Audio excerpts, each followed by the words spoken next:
Welcome to the Retiring Canada podcast, where our mission is to educate and empower you to make the most informed, rational, and productive financial decisions. Hosted by certified financial planner, author, and chartered investment manager Michael Isbister. You'll go behind the scenes to uncover the tips and strategies to help you invest smarter, optimize your retirement income, and reduce the amount of tax you pay. Michael is an investment advisor with Fundamental Wealth, a trade name of Harbourfront Wealth Management, a CERO dealer. And now, here's your host, Michael Isbister. Hello everyone, and welcome again to the Retiring Canada podcast. In today's episode, we're going to discuss 6 signs you may need a second opinion. Specifically, I'm going to discuss building trust and respect with an advisor team, the first call you make when trust is built, the one thing DIY investors will never understand, 6 scenarios you may consider switching advisors, and lastly, as always, a few action items for you to consider.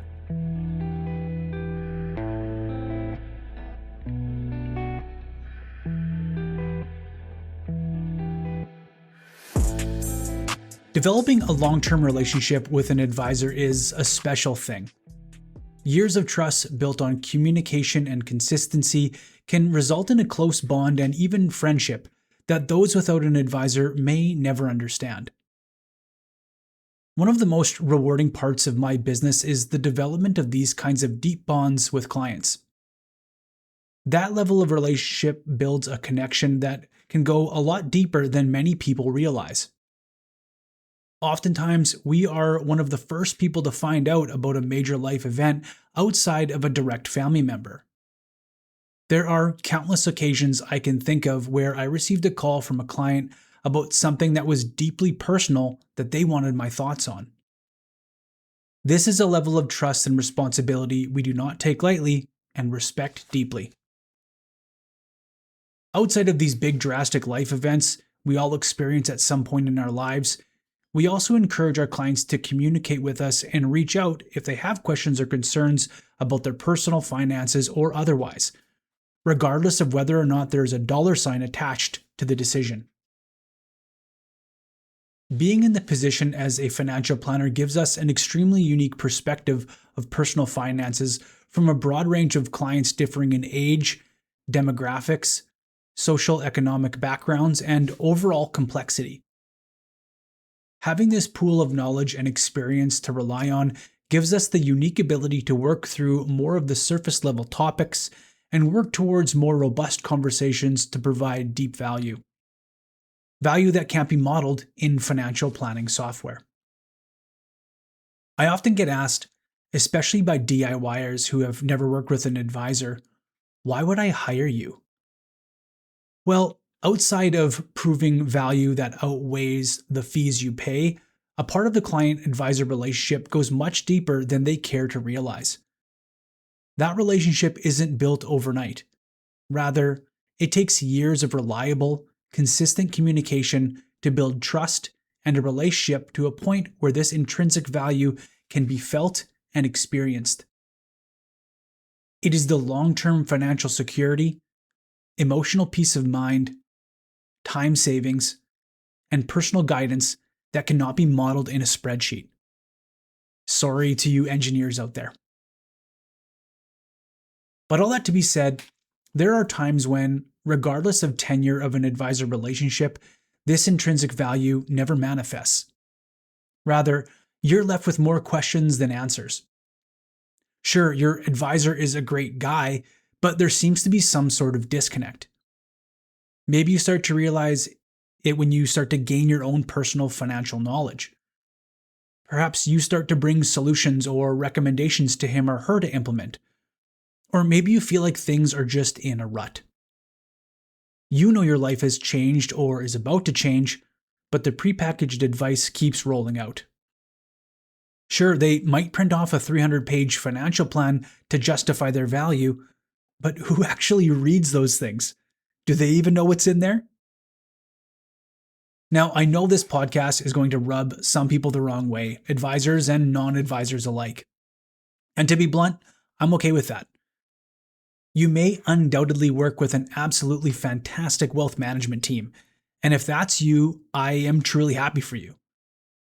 However, as a student of financial planning and the retail investment world in Canada, most consumers are left in the dark and have little knowledge of what is out there.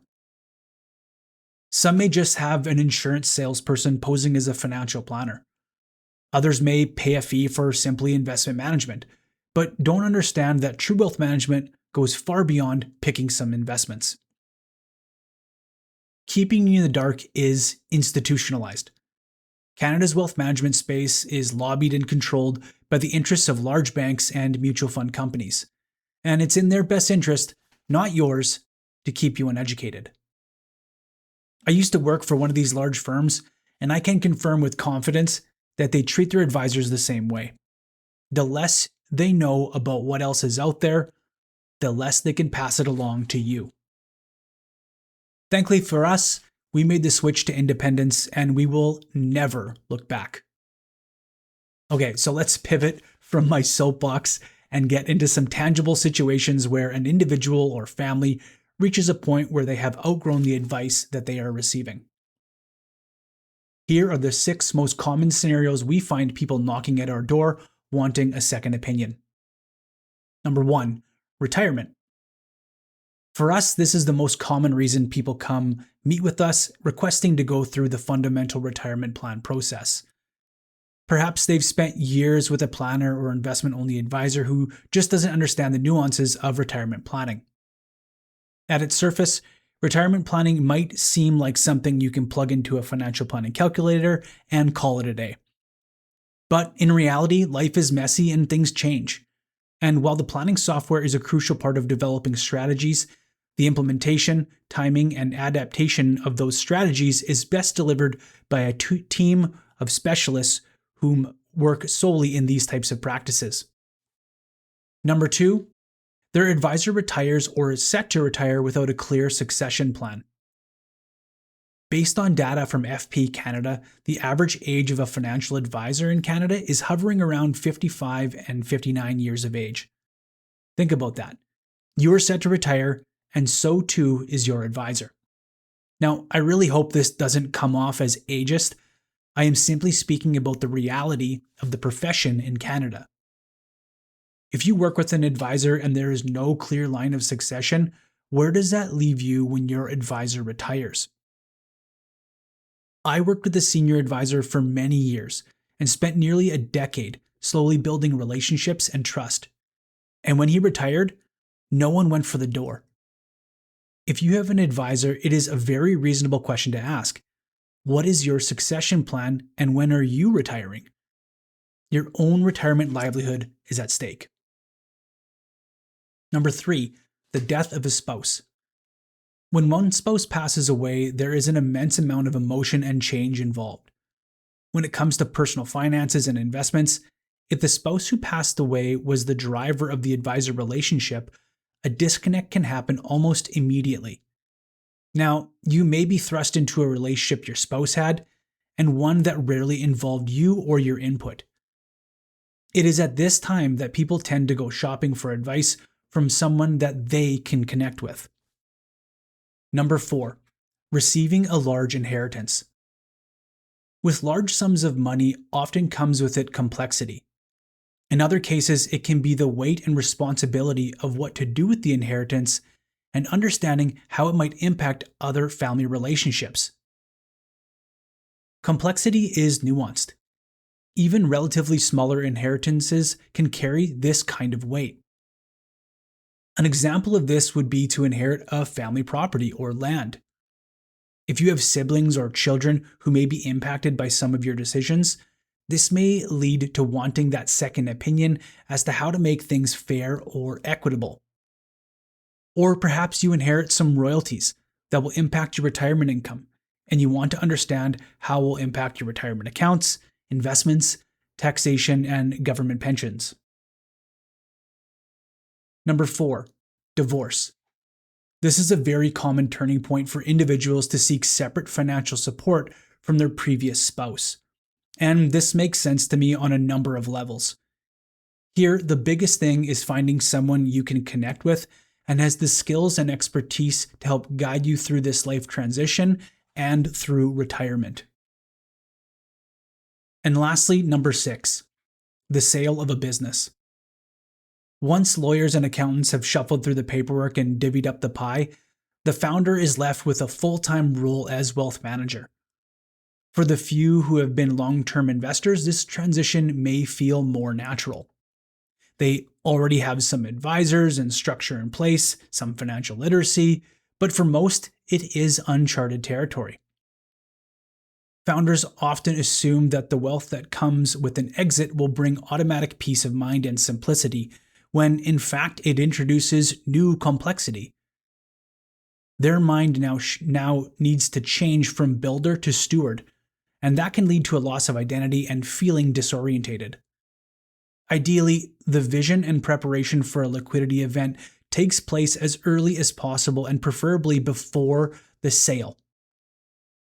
You will want to align with a wealth management team who can help clarify your family's vision for wealth, identify the people and advisors they will work with inside and outside of the family, and create a structure for family governance.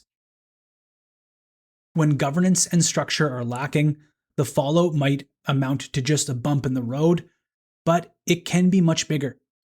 It can erode fortunes much faster than expected when there's no structure, diversification, or oversight. At the end of the day, outgrowing an advisor relationship tends to take place when complexity increases, assets shift, life transitions happen, or a gradual misalignment that erodes the value of the relationship over time.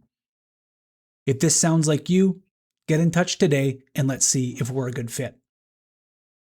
Okay, so that'll do it for today. Here are your action items for today's episode. First off, many life transitions happen abruptly and without warning.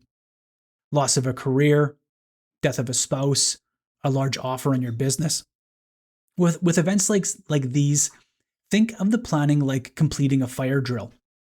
We never truly expect a fire to happen at work or at school, but we discuss it and drill it anyway. We know where the exits are, we know the path to take regardless of where we are located, and we know where the muster point is. The intent of the fire drill is so that when the unlikely scenario takes place, we don't panic like George Costanza at a kid's birthday party.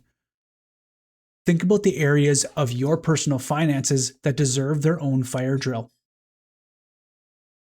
Lastly, ending a relationship is difficult. No matter how you slice it, many people have come to us who previously worked with a friend or family member or relative and felt they just weren't getting what they needed. I get it. I think it's normal to feel a bit uneasy about firing someone you work with. That said, your retirement success may depend on it. Okay, so that'll do it for today's episode.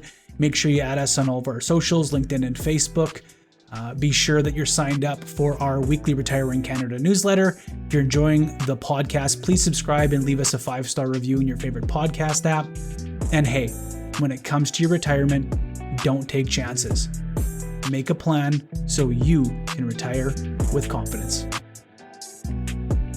All comments are of a general nature and should not be relied upon as individual advice.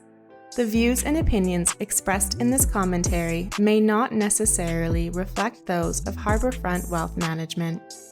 While every attempt is made to ensure accuracy, facts and figures are not guaranteed. The content is not intended to be a substitute for professional investing or tax advice. Please seek advice from your accountant regarding anything raised in the content of the podcast regarding your individual tax situation. Always seek the advice of your financial advisor or other qualified financial service provider with any questions you may have regarding your investment planning.